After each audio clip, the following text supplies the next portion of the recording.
Oi lur, madang apa ae hari iki? Edisi Mojokerto hari keloro. Halo dulur Mojokerto. Nah, kali iki aku bakalan nglanjutno cerita madang apa ae selama aku ndek Mojokerto. Isu iki aku sarapan ndek kene lur, bubur serundul busak udah, tepatnya ndek Jalan Maijen Sungkono. Ternyata kisuken aku dereng mateng kae lo tulisane. Piye to ki? Wonge sik nyap-nyapne lur. Terlalu semangat golek sarapan yo ini iki lho. Gak selang suwe wis ready bubur serundule. Isiane ki nek sumsum, mutiara, serundul, dawet dikeke juro karo santen. Pae yo santene jan sik kemebul wi lho. Udek-udek wis langsung sikat. Enak pisan bubur serundule pas anget ngene. Serundule kenyil-kenyil, sumsume gurih pisan. Dawete mak klenyer-klenyer blabas ndek tenggorokan. Sak porsi bubur serundul iki hargane 7.000 lur. Serupat-seruput mantap pol. Nah, pas rada awan aku madang ndek kene lur, warung sate Pak Jamil. Iki tempatnya ndek sekitaran alun-alun Mojokerto. Terkenal Pak Jamil iki teko sate sapine lur. Iki aku pesen sego gawe jangan asem satene loro. Biuh, gede tenan satene. Mantep tenan. Iki bumbune keruwoso sampai teko jero e. Teksture empuk.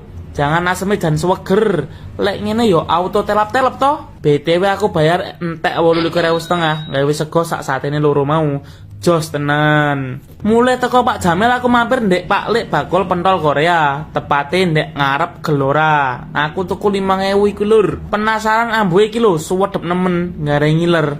Ndelok diwolak-walik ngene mentolo tak comot siji ae. Rasane ra kalah karo gaweane bojoku. Mantep wis. Sorene menuku ganti masakane maratuwaku lur.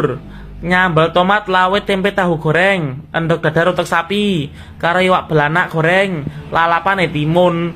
Lawuh apa ae lek musuhe sambel ngene iki jan ra iso lek ra kon telap-telep. Tambah segoe sangat biuh jan perfect pol ta. Telap sampai tulang terakhir.